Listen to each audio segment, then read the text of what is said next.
Perkenalkan, kami dari kelas 12 IPS 2 ingin memperkenalkan diri. Nama saya Sylvia Meilani. Nama saya Anitriani. Nama saya Aisyah Ada. Nama saya Pipih Nuari. Nama saya Rizky Romadoni. Di sini kami akan menjelaskan tentang pengertian iman kepada hari kiamat dan tanda-tanda hari kiamat. Beriman kepada hari kiamat adalah termasuk salah satu rukun iman yang keenam. Lafaz kiamat dalam bahasa Indonesia merupakan serapan dari bahasa Arab yaitu al-qiyamah yang artinya kebangkitan. Kemudian pengertian dari iman kepada hari kiamat yaitu meyakini dengan sepenuh hati akan berakhirnya seluruh kehidupan di alam dunia ini dan akan berganti dengan kehidupan yang kekal di akhirat. Terjadinya peristiwa kiamat, tidak seorang pun yang tahu kapan waktunya tiba kecuali Allah Subhanahu wa taala. Rasulullah Shallallahu alaihi wasallam hanya memberitahukan tanda-tandanya saja. Tujuannya untuk mengingatkan seluruh manusia agar sebelum tiba hari kiamat, manusia memperbanyak amal soleh dan taat beribadah sebagai bekal hidup di tahapan kehidupan berikutnya, yaitu kehidupan akhirat.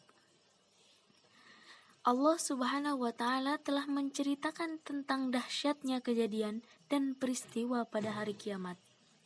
Di dalam Al-Qur'an banyak disebutkan tentang gambaran-gambaran terjadinya yang akan terjadi ketika datang hari tersebut. Sebagaimana dalam Quran surah Al-Qari'ah ayat 1 sampai 9. A'udzu billahi minasy syaithanir rajim. Bismillahirrahmanirrahim. Al-qari'atu mal-qari'ah. Wa ma adraka mal-qari'ah.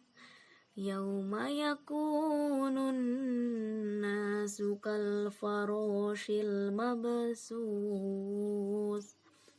wa takunul jibalu kal ainil manfush fa amma ma saqulat mawazinuh fa huwa fi 'ishatir radiyah wa amma man khaffat mawazinu fa ummuhu hawiyah. Shadaqallahul azim. Hari kiamat merupakan masa di mana hancur dan berakhirnya seluruh makhluk ciptaan Allah Subhanahu wa taala. Namun, menurut pemahamannya dalam Islam, terdapat dua macam pembagian kiamat, yaitu kiamat sugro dan kiamat kubro. Berikut penjelasan tentang perbedaan antara keduanya. Kiamat sugro atau biasa disebut kiamat kecil, merupakan berakhirnya kehidupan sebagian makhluk di dunia ini, baik itu secara individu maupun secara kelompok. Kiamat kubro atau kiamat besar adalah berakhirnya seluruh kehidupan makhluk secara serempak. Kematian semua makhluk tersebut bersamaan dengan hancurnya alam semesta.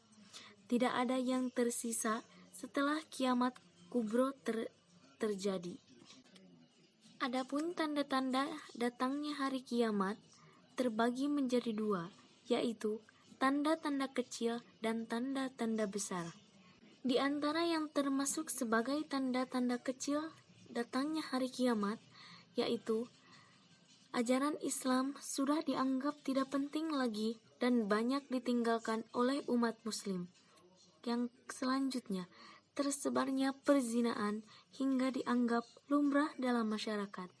Yang ketiga, minuman keras dan mabuk-mabukan seolah bukan hal yang haram. Yang keempat, fitnah banyak muncul di kalangan umat Islam. Dan yang terakhir, semakin sering terjadi bencana, pembunuhan, dan peperangan. Sedangkan tanda-tanda besar datangnya hari kiamat sesuai dengan hadis Rasulullah Shallallahu Alaihi Wasallam yang di awal telah disebutkan sebagai berikut. Yang pertama, terbitnya matahari dari arah barat dan terbenam di timur. 2. Munculnya binatang yang dapat berbicara dengan manusia. Yang ketiga, datangnya Al-Mahdi. Beliau termasuk keturunan Rasulullah Shallallahu Alaihi Wasallam. Oleh karena itu, beliau serupa benar akhlak dan budi pekertinya dengan Rasulullah Shallallahu Alaihi Wasallam. Yang keempat, munculnya Dajjal. Dajjal bermata buta sebelah dan mengakui dirinya sebagai Tuhan. Yang kelima, hilang dan lenyapnya Al-Quran yang berupa mushaf dan yang berupa hafalan dalam hati. Yang keenam, turunnya Nabi Isa alaihissalam. Beliau akan turun ke bumi ini di tengah-tengah merajalelanya pengaruh Dajjal. Dan yang terakhir, terbelahnya bulan. Hal itu difirmankan oleh Allah Subhanahu wa Ta'ala dalam surat Al-Qamar ayat 1 yang artinya, saat hari kiamat semakin dekat, bulan pun terbelah. Quran Surah Al-Qamar ayat 1.